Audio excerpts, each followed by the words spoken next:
Hello everyone, welcome to G centric. और अभी हम लोग पढ़ रहे हैं रीसेंट ट्रेंड सीरीज। पिछले 5 साल के क्वेश्चन करेंगे। इसमें डीसी मशीन चल रहा है, ठीक है। और चलिए स्टार्ट करते हैं। थ्योरी पढ़ चुके हैं पिछले लेक्चर में, अब करते हैं हम लोग न्यूमेरिकल स्टार्ट। तो पहला न्यूमेरिकल है डीसी मशीन का, और ओवरऑल रिसेंट ट्रेंड सीरीज का 12वां न्यूमेरिकल है, क्योंकि 11 न्यूमेरिकल हम लोग कहां कर चुके हैं, हमारे ट्रांसफार्मर वाले सेक्शन में कर चुके हैं। गेट 2021 का क्वेश्चन है, आप में से बहुत सारे लोगों ने क्वेश्चन कर लिया होगा, ठीक है। बट फिर भी मैं एक बार रिवाइज करवा देता हूं, थोड़ी सी चीजें बता दूंगा कि किस तरीके से डील करना है डीसी मशीन के न्यूमेरिकल को। चलो, अब belt driven DC shunt generator क्या दे रखा है आपको, DC shunt generator, belt driven DC shunt generator running at 300 RPM, 300 RPM पे रन कर रहा है, delivers 100 kilowatt to a 200 volt DC grid, है ना। तो यहां तक हम क्वेश्चन पढ़ते हैं। और डीसी मशीन में आपको क्या करना है, डीसी मशीन में इस तरह का डायग्राम बनाना है आपको। बिना डायग्राम के आप प्रॉब्लम सॉल्व नहीं करोगे। तो ये हमारा क्या है, एक तरह का जनरेटर है, डीसी जनरेटर है। क्या क्या बोला है हमें, सबसे पहले फटाफट बना देते हैं। तो ये यहाँ पे आपका जो आरपीएम है, जनरेटर है, तो ये आपका जो आरपीएम है N1 आरपीएम 300 आरपीएम, कितना 300 है, हाँ 300 आरपीएम। और यहां पर आपको क्या दे रखा है कि डिलीवर्स पावर कितना है, यहाँ पे ये लोड है, ग्रिड लगा होगा ना, जनरेटर है तो मैकेनिकल इनपुट इलेक्ट्रिकल आउटपुट, तो ग्रिड है तो यहां पर जो पावर होगा इस ग्रिड में, है ना, ये एक तरह का मैं ग्रिड लगा देता हूं, ये ग्रिड लगा दिया। यहां पर जो पावर डिलीवर हो रहा है, पावर डिलीवर हो रहा है उसको बोल देंगे कितना, 100 किलोवाट। किलोवाट क्या हो रहा है, पावर डिलीवर हो रहा है। और वोल्टेज कितना दे रखा है, वोल्टेज दे रखा है 200 वोल्ट, दैट इज 200 वोल्ट आपको वोल्टेज दे रखा है। चलो इसको भी मैं अच्छे से बना देता हूं, थोड़ा सा इसको भी मैं थोड़ा सा ठीक ठाक बना देता हूं, 200 वोल्ट। चलो यहां तक बात समझ में, आगे देखते हैं। It continues to run as a motor. अब क्या बोल रखा है, it continues to run as a motor, मतलब ये जनरेटर चल रहा था, अचानक से क्या होगा, मोटर में कंटिन्यू करेगा, मोटर जैसा रन करने के लिए, मतलब यहां पे डायरेक्शन बदल जाएगा। व्हेन द बेल्ट ब्रेक्स, जब बेल्ट टूट जाएगा तो ये आपका जो जनरेटर था वो बन जाएगा मोटर, और ये मोटर जैसा वर्क करने लग जाएगा, मतलब एंटी क्लॉकवाइज घूमेगा, दैट इज N2 स्पीड, ठीक है। क्या दे रखा है, आगे क्या बोला है, and taking 10 kilowatt from the DC grid. ये जो जनरेटर अभी तक इस ग्रिड को 100 किलोवाट का पावर डिलीवर कर रहा था, अचानक से बेल्ट टूटती है तो ये जो जनरेटर है ये मोटर जैसा वर्क करने लग जाएगा। मतलब अगर आप ऐसे घूम रहे थे तो जैसे बेल्ट टूटा तो आपको ऐसे घूमना है ना। बट इस बार अंतर इस चीज का है कि जब जनरेटर चल रहा था तब डिलीवर कितना था, 100 किलोवाट, बट इस बार डिलीवर कितना है, आपका जो लेगा मोटर, जो इनपुट ले रहा है वो पावर आपका कितना है, 10 किलोवाट। तो पावर में डिफरेंस आया है, ठीक है। आगे क्या बोला है, from the DC grid the armature resistance is 0.025। तो आर्मेचर का रेजिस्टेंस तो बदलेगा नहीं, ये वैसा का वैसा रहेगा, 0.025 ओम, है ना। ये यहां पर भी मोटर एक्शन में भी 0.025 ओम, ठीक है। आगे क्या लिखा है, field resistance is 50 ohm. Field, अब अच्छा शंट था ना, तो अभी तक हमने शंट तो बनाया ही नहीं, इसको शंट बना देते हैं, ये हमारा शंट, ठीक है, ये शंट शंट बना दिया हमने, ठीक है। चलो शंट बना दिया हमने, ठीक है। तो शंट रेजिस्टेंस कितना है, 50 ओम है, 50 ओम दैट इज शंट रेजिस्टेंस। इधर भी बना देते हैं 50 ओम हमारा शंट रेजिस्टेंस। चलो ये आपको समझाने के लिए मैं दो अलग अलग डायग्राम बना रहा हूं, अदरवाइज एक ही डायग्राम से कर सकते थे। And the brush drop is 2 volt. अब देखिए यहां पर बहुत सारे स्टूडेंट गलती करते हैं, जब यहां पे लिखा है कि ब्रश ड्रॉप्स पर ब्रश या पर ब्रश या ऐसा कुछ बोला है कि नहीं, यहां पे क्या बोला है, simply brush drop is 2 volt. तो हमें 2 का मल्टीप्लाई एडिशनल नहीं करना है, सिर्फ 2 वोल्ट लेना है, ठीक है। ऐसा होता कि 1 वोल्ट पर ब्रश तो 2 से मल्टीप्लाई करना होता, बट यहां पे सिर्फ और सिर्फ ब्रश ड्रॉप बोल दिया, मतलब वो टोटल ब्रश की बात हो रही है, टोटल ड्रॉप ले लिया है। Ignoring armature reaction the speed of the motor is RPM, मतलब जब मोटर एक्शन हो रहा है तब आपको N2 पूछा है, ठीक है। चलो अब हमें क्वेश्चन पढ़ने की जरूरत नहीं है, सारा चीज हम लोगों ने डायग्राम में सारा का सारा डेटा लिख लिया है। तो सबसे पहले क्या है कि आपको स्पीड निकालनी, क्या निकालना है आपको साहब, स्पीड निकालनी है। तो सबसे पहले मुद्दे की बात करते हैं। देखो स्पीड निकालनी है, हमारे पास क्या रिलेशन है, back EMF is proportional to N5। अब शंट मशीन है तो फ्लक्स क्या हो जाएगा, कांस्टेंट हो जाएगा। फ्लक्स कांस्टेंट हो गया, देखो मैं यहाँ पे कर देता हूँ, फ्लक्स कांस्टेंट हो गया तो E इज प्रोपोर्शनल टू क्या हो जाएगा, N हो जाएगा, क्योंकि फाई आपका क्या है, कांस्टेंट है, फाई आपका क्या है, कांस्टेंट है। तो यहां से मैं बोलूं कि E2 divided by E1 equal to N2 divided by N1, ये रिलेशन है। स्पीड N2 हमें कैलकुलेट करनी है, that is N2 speed calculate करनी है। N1 गिवन है 300 आरपीएम। E1 और E2 अगर हम लोगों ने बैक ईएमएफ निकाल लिया दोनों केस में तो हमारा काम आसान हो जाएगा, ठीक है। तो क्वेश्चन पढ़ने के बाद डीसी मशीन में काम करोगे, देखो ये क्वेश्चन खुद भी कर सकते हो, बट मुझे क्यों सुन रहे हो उसका मैं एडवांटेज बताता हूं कि आपको अप्रोच पता चलनी चाहिए। डीसी मशीन का न्यूमेरिकल अगर टाइम देंगे, प्रेशर नहीं देंगे तो कोई भी बच्चा कर लेगा, बट एग्जामिनेशन हॉल में जो क्वेश्चन का लेंथ होगा ना वो बड़ा सा दिखेगा, इतनी लाइन पढ़ने की हिम्मत नहीं होती है बहुत सारे स्टूडेंट की, और डीसी मशीन में लंबा क्वेश्चन दिया जाता है आपसे।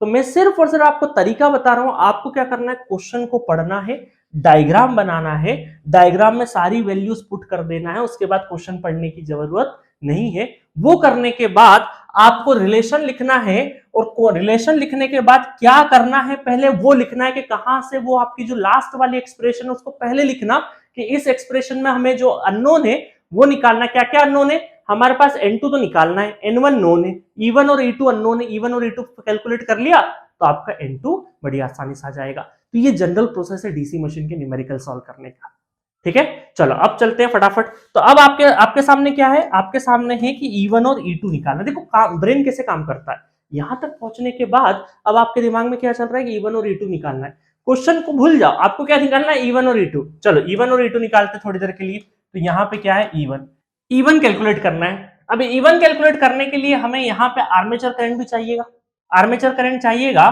तो देखिए यहाँ पर ये क्या है, जनरेटर है, तो जनरेटर है तो आर्मेचर करंट क्या होगा, यहाँ से आउटगोइंग मतलब ऊपर की साइड में जाएगा, और ये आर्मेचर करंट इधर जाएगा, एक ISH करंट बनेगा और एक हमारा IL करंट बनेगा। तो अगर मैं यहाँ पे केवीएल एक्सप्रेशन लिखूं, केवीएल एक्सप्रेशन कैसे लिखता हूं मैं, यहाँ से देखिएगा कि अगर मैं यहां से केवीएल अगर लिख लूं, केवीएल लिख लूं तो कितना हो जाएगा, E1 minus 0.025 into armature current minus 200 volt equal to 0। तो इस पूरी इक्वेशन में अननोन क्या है, E1 निकालना है मुझे। आइए आर्मेचर करंट किसी तरीके से आ गया तो काम बन गया। आर्मेचर करंट निकालने के लिए आपके पास क्या क्या है, देखिएगा ध्यान से। आपके पास यहाँ पे 200 वोल्ट है तो ये भी 200 वोल्ट यहाँ पे रहेगा, 200 वोल्ट, ठीक है। तो यहाँ पे 200 डिवाइडेड बाय 50 करंट निकालना, वोल्टेज और रेजिस्टेंस पता है तो कितना निकलेगा, 4 एम्पियर, दैट इज 4 एम्पियर। तो आर्मेचर करंट में से 4 इधर चले गया। ये करंट कैसे निकालेंगे, ये करंट निकालने के लिए, लाइन करंट निकालने के लिए पावर गिवन है, तो पावर कितना होता है, वोल्टेज इंटू लाइन करंट। तो यहाँ पे लाइन करंट इक्वल टू कितना हो जाएगा, 1000 नॉट 1000 100 किलोवाट 10⁻³ किलो का, और वोल्टेज कितना है 200 वोल्ट 200। तो यहां से ये शून्य का, ये 10⁻³ मतलब 1000 का आधा कितना हो गया 500, तो दैट इज 500 एम्पेयर। तो ये कितना है 500 है, 500 एम्पेयर।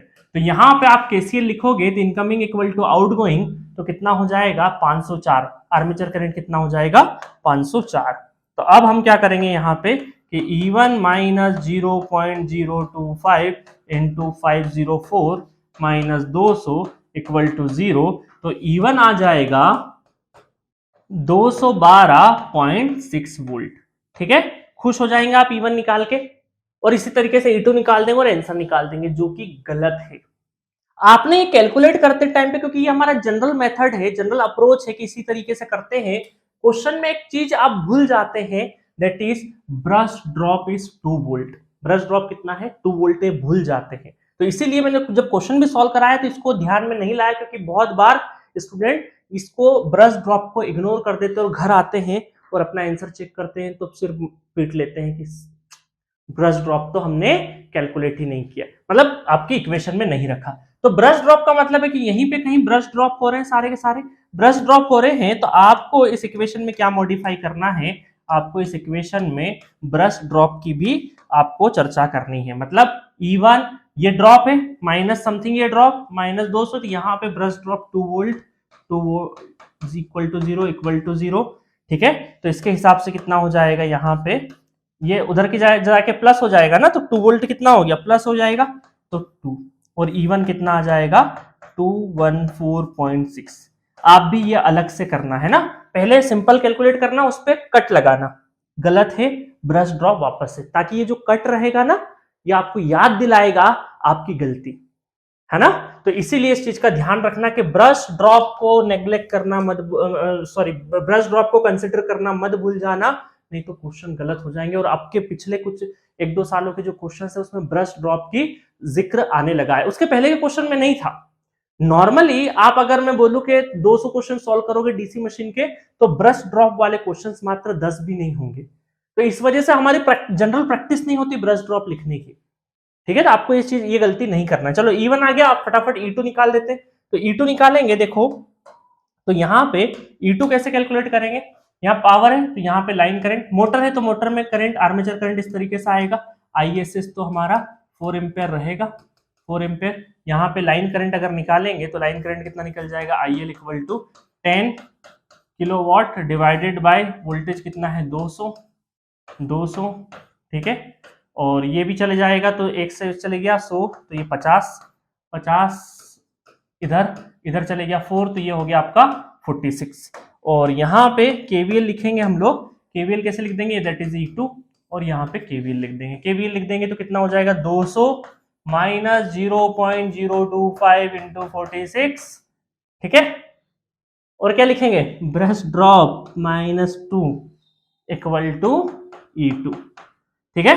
तो E2 आ जाएगा 196.85 वोल्ट, ठीक है।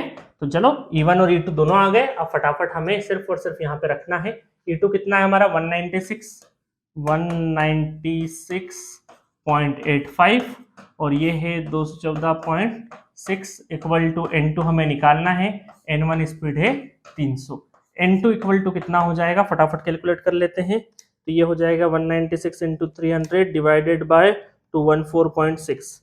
आप है ना वर्चुअल कैलसी से करना, इससे मत करना है ना, मोबाइल में डाउनलोड कर लो प्ले स्टोर से वर्चुअल कैलकुलेटर गेट का, और आप मोबाइल पे भी कर सकते हो। तो ये अब आप बोलोगे सर मोबाइल पे तो हम वीडियो देखते हैं, कैसे करेंगे, तो जब प्रैक्टिस करो तब करना है ना, जब आप क्वेश्चन की प्रैक्टिस करो, रफ कॉपी में क्वेश्चन लिख लिया, उसके बाद पीछे जाके आप लोग वर्चुअल कैलसी को यूज कर सकते हो। तो ये आपका आंसर आ गया, स्पीड कितना हो गया 275.18। समझ में आया आपको। तो यहां पर आप देखो कि किस तरीके से, देखो इस क्वेश्चन में गड़बड़ कहां होने के चांसेस थे, 2 पॉइंट ऐसे थे जहां पे आप गड़बड़ कर सकते थे। पहली गलती ये कि ब्रश ड्रॉप आप कैलकुलेट नहीं करोगे, जब इक्वेशन लिखते टाइम पे ब्रश ड्रॉप लेना भूल जाओगे, पहली गलती। दूसरी गलती ये हो सकती है कि जनरेटर और मोटर के करंट के डायरेक्शन में कहीं कंफ्यूजन नहीं हो जाए, पता चले जनरेटर ले रहे हो और आर्मेचर करंट को अपने अंदर इन डाउनवर्ड डायरेक्शन में बना दिया एरो, तो उस हिसाब से भी आप गड़बड़ कर सकते हो। तो 2 ऐसे पॉइंट्स इस क्वेश्चन में जो कि गड़बड़ होने के चांसेस थे, एक तो डायरेक्शन ऑफ करंट और दूसरा ब्रश ड्रॉप, ठीक है। मजा आया क्वेश्चन में। तो क्वेश्चन बहुत ही आसान है, डीसी मशीन का क्वेश्चन पढ़ो, डायग्राम बनाओ, प्लान बनाओ कि किस तरीके से क्या करना है, जो अल्टीमेटली लास्ट इक्वेशन उसमें जो अननोन है। अब बहुत सारे स्टूडेंट पता चले हैं टॉर्क भी निकालने लग गए, कभी वो भी निकालने लग गए, ये नहीं, क्योंकि डीसी मशीन में कई बार क्या होगा, इररिलेवेंट डेटा भी कैलकुलेट करने लगता है, उसमें टाइम किलिंग हो जाएगा। आप पहले प्लान बनाओ, बिना प्लान के चलोगे डीसी मशीन के क्वेश्चन में तो किसी और रास्ते पे भटक जाओगे, ठीक है। तो चलिए एक क्वेश्चन और करते हैं। नेक्स्ट क्वेश्चन है क्वेश्चन नंबर 13, गेट 2022 का क्वेश्चन है, लेटेस्ट ईयर का। अ 280 volt separately excited DC motor, है ना। तो सबसे पहले तो ये मोटर है और सेपरेटली एक्साइटेड है, तो सबसे पहले डायग्राम बना देते हैं। ये हो गया आपका सेपरेटली एक्साइटेड, ठीक है, सेपरेटली एक्साइटेड हो गया। और मोटर की बात हो रही है, मोटर की बात हो रही है, इसका मतलब है कि करंट आपका क्या रहेगा, अंदर की साइड में आएगा, करंट आपका अंदर की साइड में आएगा, ठीक है। और वोल्टेज कितना आपका 280 वोल्ट, 280 वोल्ट, ठीक है। अब बहुत सारे स्टूडेंट कंफ्यूज होते हैं कि सर ये 280 वोल्ट यहाँ का भी तो हो सकता है, बट जब तक लिखा नहीं रहे कि फील्ड वाइंडिंग पे दिया, जब तक उस 280 वोल्ट को आपका आर्मेचर वोल्टेज ही कंसीडर करके चलना है, ठीक है। With armature resistance of 1 ohm, that is 1 ohm resistance, and constant field excitation, constant field excitation drive load, इसका मतलब फ्लक्स आपका क्या है, कांस्टेंट है, फ्लक्स क्या है, कांस्टेंट, फ्लक्स आपका कांस्टेंट है, ठीक है। The torque is proportional to the speed, जो टॉर्क है आपका, दो तीन चीजें हैं, देखिए जो टॉर्क है वो प्रोपोर्शनल क्या है आपका, स्पीड के प्रोपोर्शनल है। आगे क्या बोला है, the motor draws a current of 30 ampere, 30 ampere अगर करंट ड्रॉ हो रहा है मोटर का 30 ampere when running at a speed of 1000 rpm, n1 कितना है आपका 1000 rpm, rpm ठीक है 1000 rpm।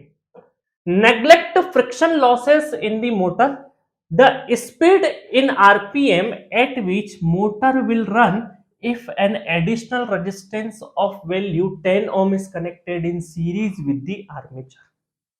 मतलब आपसे क्वेश्चन बोला है कि अगर यहां पे आर्मेचर में एक 10 ओम का रेजिस्टेंस एडिशनल जोड़ दें तो उस टाइम पे बताइए स्पीड कितनी होगी, N2 स्पीड कितनी होगी। तो पहली चीज तो ये है कि यहां पर जैसे ही आप आर्मेचर रेजिस्टेंस लगाओगे और स्पीड में वेरिएशन आएगा, मतलब कहीं ना कहीं लोडिंग में दिक्कत है, तो उसका मतलब है कि जो करंट है आपका आर्मेचर करंट वो भी आपका दूसरा ड्रॉ होगा। मतलब केस नंबर सेकंड है तो IA2 N2 IA2 armature current दूसरा होगा। तो पहले वाले को पहला आर्मेचर करंट बोलते हैं अपन, है ना। 30 को क्या बोल सकते हैं हम लोग, आर्मेचर करंट IA1 बोल सकते हैं, बिल्कुल बोल सकते हैं। और यहां से आपको क्या क्या गिवन है, यहां से गिवन है कि torque is proportional to speed, torque is proportional to speed. और कोई इंफॉर्मेशन बिल्कुल नहीं है, सिर्फ और सिर्फ आपको क्या करना है, क्वेश्चन इतना है कि 1 ओम रेजिस्टेंस के साथ 30 एम्पीयर ड्रॉ हो रहा था तब स्पीड 1000 थी, जैसे ही हम लोगों ने 10 ओम रेजिस्टेंस लगाया आर्मेचर के सीरीज में तो स्पीड क्या होगी। तो हमें पता है कि जब भी स्पीड में वेरिएशन होगा या 10 ओम की, क्योंकि ये तो क्या है speed control of DC machine है, ऑलरेडी हम पढ़ चुके हैं डीसी मोटर का स्पीड कंट्रोल। तो आर्मेचर लगाया तो स्पीड का वेरिएशन है, तो आपका जो करंट ड्रॉ होगा वो भी डिफरेंट होगा, तो वो भी IA2 हो गया। क्योंकि यहाँ पे कई बार स्टूडेंट वही करंट को ले लेते हैं, तो क्वेश्चन में कहीं लिखा नहीं कि वही करंट लेना है, तो करंट तो बदलेगा। एक चीज और एडिशनल दी है क्वेश्चन में कि जो आपका टॉर्क है वो क्या रहेगा, स्पीड के प्रोपोर्शनल रहेगा। तो चलो अब सबसे पहले तो हम लोग हमारे आंकड़े जमाते हैं, है ना। इस क्वेश्चन में क्या क्या दे रखा है वो आंकड़े जमाते हैं। हमें यह भी पता है कि back EMF is proportional to flux constant है, तो स्पीड के प्रोपोर्शनल होता है। हमें यह भी पता है कि torque is proportional to phi IA, तो फ्लक्स कांस्टेंट है तो आर्मेचर करंट के प्रोपोर्शनल होगा। तो torque is proportional to speed, torque is proportional to armature current, तो ये दोनों जब टॉर्क है तो यहां पर ये दोनों भी तो क्या प्रोपोर्शनल होंगे। तो क्या हम ऐसा बोल सकते हैं कि speed is also proportional to armature current, है ना।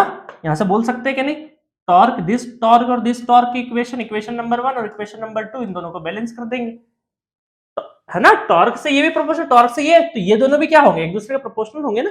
चलो, और स्पीड के प्रोपोर्शनल क्या है आपका, बैक ईएमएफ है। स्पीड के प्रोपोर्शनल क्या है, बैक ईएमएफ, तो ये बैक ईएमएफ भी रहेगा। इसका मतलब है कि ये जो है ये है हमारा की, जहां से हमारा आंसर निकल सकता है। अब यहां से आप इक्वेशन अगर एक्सप्रेशन जमाएंगे तो ये क्या जमेगा, E2 divided by E1 equal to N2 divided by N1 equal to IA2 divided by IA1, ठीक है, ये हो गया। और आपको निकालना है स्पीड, आपको क्या निकालना है, स्पीड निकालना है। तो अब आप देखिए यहां पे जबरदस्त रिलेशन ये है कि या तो हम इन दोनों का भी एक बार रिलेशन यूज कर सकते हैं, है ना। देखो बहुत सारी पॉसिबिलिटी है, या तो बैक ईएमएफ और करंट का भी एक्सप्रेशन हम लोग यूज कर सकते हैं, इन दोनों को भी आपस में इक्वल रख सकते हैं और यहां से कुछ निकाला जा सकता है। दूसरा, इन दोनों को भी इक्वेट करके कुछ निकाला जा सकता है। आप चाहें तो इन दोनों को भी इक्वेट करके कुछ निकाल सकते हैं, मतलब मल्टीपल तरीके हैं। तो मैं यहां से ये कर रहा हूं कोशिश कि मुझे क्या क्या अननोन है, क्या क्या अननोन है, इजी क्या पड़ेगा।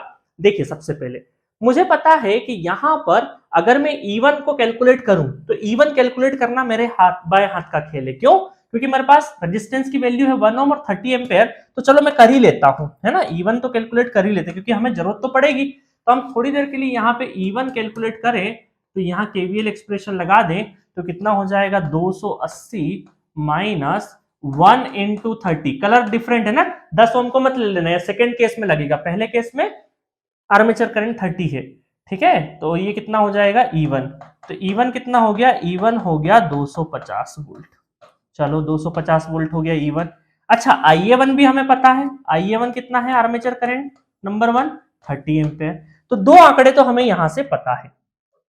देखो डीसी मशीन के क्वेश्चन ऐसे मत सॉल्व करना, अपने खुद से बातें करते हुए सॉल्व करना कि कर क्या रहे हो असल में, ये तो एग्जाम में क्रैक नहीं कर पाओगे, है ना। ये मैं इसीलिए आपको बात करते करते आपको समझा रहा हूं। अब कैमरे के सामने तो मैं खुद से ही बात कर सकता हूं कि अब क्या करा हमने कि E1 और IA1 आ चुका है। तब देखो यहाँ पे E1 और IA1 दोनों रेडी है हमारे पास, दोनों आंकड़े रेडी है। अब हमें क्या है, स्पीड वाला रिलेशन तो बाद में लगेगा, अल्टीमेटली N1 पता है, N2 स्पीड निकालनी है तो IA2 पता करना पड़ेगा हमें सबसे पहले। अच्छा, अब देखो यहाँ पे क्या हुआ है कि जब हमने E2 निकालना है, थोड़ा सा कलर चेंज कर लेते हैं, वही वाला कलर ले लेते हैं हम लोग, है ना। E2, ये मैंने कलर रख दिया E2। देन एक और बार KVL लगा दूं E2 के लिए। E2 के लिए अगर मैं एक बार और KVL लगा दूं तो कितना हो जाएगा, 280 माइनस करंट IA2 है तो 11, है ना, 10 प्लस 1 11, 11 IA2 इक्वल टू क्या हो जाएगा, E2 हो जाएगा। E2 का एक्सप्रेशन हो जाएगा, ठीक है। E2 की ये एक्सप्रेशन हो जाएगा E2 का। अब देखो यहां पर अगर मैं देखूं, इनको लेता हूं, सबसे पहले किसको लिया मैंने, यहां पे देखिएगा इस वाले एक्सप्रेशन को लेता हूं कि E2 divided by E1 equal to IA2 divided by IA1। तो E2 की वैल्यू कितनी है, 280 minus 11 IA2 divided by E1 कितना है, 250 है, और IA2 तो हमें अननोन ही है, और IA1 कितना है, 30 है। तो पूरी एक्सप्रेशन में सिर्फ और सिर्फ एक ही अननोन है, IA2, सिर्फ एक ही अननोन है IA2। तो फटाफट IA2 निकाल देते। तो ये तो यहां से कैंसिल हो गया, और यहां पर हम ये बोलेंगे कि 280 इंटू 3 माइनस 33 IA2, है ना, 3 का मल्टीप्लाई कर दिया पूरी इक्वेशन में, और ये कितना हो गया 25 IA2। तो 25 और 30 ये उधर चले जाएगा, तो ये कितना हो जाएगा IA2 equal to 280 into 3 divided by 25, कर ही देता हूं मैं, 33 प्लस 25, ठीक है। तो ये आ जाएगा 280 इंटू 3 डिवाइडेड बाय 33 प्लस 25, ये हो गया आपका 14.482 एम्पेयर। IA2 करंट आ गया, IA2 करंट आ गया। अब देखो IA2 करंट आने के बाद बहुत आसान हो जाएगा क्वेश्चन, क्यों, क्योंकि यहां पर ये रिलेशन देखो, N1 आपको पता है, N2 निकालना है, वही पूछा है हमें क्वेश्चन में, IA1 और IA2 दोनों पता है। तो अब तो बड़ा काम आसान हो गया, आपका काम बड़ा आसान हो गया। क्या हो गया कि यहां पर N2 divided by N1 equal to IA2 divided by IA1। तो यहां से हम लोग कैलकुलेट फटाफट रख देते वैल्यू। तो वैल्यू N2 हमें निकालना है, ये कितना है हमारा 1000 एम्पेयर, बिल्कुल 1000 नॉट एम्पेयर, 1000 आरपीएम। और IA2 कितना है 14.482 डिवाइडेड बाय 30। तो इसको कैलकुलेट कर लेते हैं, तो ये कितना हो जाएगा हमारा 1000 इंटू 14.482 डिवाइडेड बाय 30, तो ये हो गया 482.73 आरपीएम, है ना। रेंज गिवन थी अपनी, जो IIT की वेबसाइट ने जो आंसर की दी है उसी रेंज में हमारा आंसर आ गया है। थोड़ा बहुत वेरिएशन हो तो आप वो रेंज जरूर देख लीजिएगा, उस रेंज में आंसर आना चाहिए, ठीक है। मजा आया क्वेश्चन में, क्वेश्चन शानदार था कि नहीं। तो क्वेश्चन में आप क्या करो, अगर आपको क्लैरिटी नहीं है, लास्ट इक्वेशन की क्लैरिटी नहीं है, तो बहुत दिक्कत हो जाएगी। तो डीसी मशीन में बार बार मैं ये क्वेश्चन इसलिए करवा रहा हूं ताकि आपको अप्रोच बता सकूं। आप सॉल्यूशन सुनने थोड़ी आए हैं, सॉल्यूशन तो खुद भी कर लेंगे, बट मैं ये नहीं चाहता कि सॉल्यूशन करते टाइम पे आपको डाउट्स हो, क्योंकि डीसी मशीन में ऐसा ही होता है दोस्त कि जब क्वेश्चन सॉल्व होते हैं ना, तब बड़ी बड़ी आसानी से लग जाते हैं घर पे, क्योंकि प्रेशर नहीं है, आराम से क्वेश्चन पढ़ रहे हो, 10 बार पढ़ रहे हो, टाइम का कोई चिंता नहीं है। बट एक्चुअल गेट एग्जामिनेशन में डीसी के क्वेश्चन में मिस्टेक होती है, क्योंकि दिमाग नहीं लगा पाते हैं, कभी उससे कर रहे कभी उससे कर रहे, और केवीएल एक्सप्रेशंस है तो कहीं ना कहीं कैलकुलेशन मिस्टेक भी बहुत होती है। इस चीज का ध्यान रखना, आपको क्वेश्चन को पढ़ना है, डायग्राम बनाना है, उसके बाद जो जो रिलेशन दिए उससे फाइनल एक्सप्रेशन के हाँ अब इसके अंदर क्या करना है, उस तरीके से आपको चलना है, ठीक है। तो ऐसे करोगे तो माइंड रेशनलाइज रहेगा, कॉन्फिडेंट रहेगा, और बहुत ही आगे का पूरा पेपर नहीं बिगड़ेगा, क्योंकि सिर्फ गेट एग्जामिनेशन में सिर्फ मशीन का थोड़ी क्वेश्चन करना है, आगे वाले जो 10-11 सब्जेक्ट है उनके भी तो क्वेश्चन करना है, रैंक तो तभी आएगा, ठीक है। तो एट दिस नोट ये लेक्चर मैं यही एंड करता हूं, अगले लेक्चर में बचे हुए क्वेश्चन को हम लोग डिस्कस करेंगे। Okay, thank you.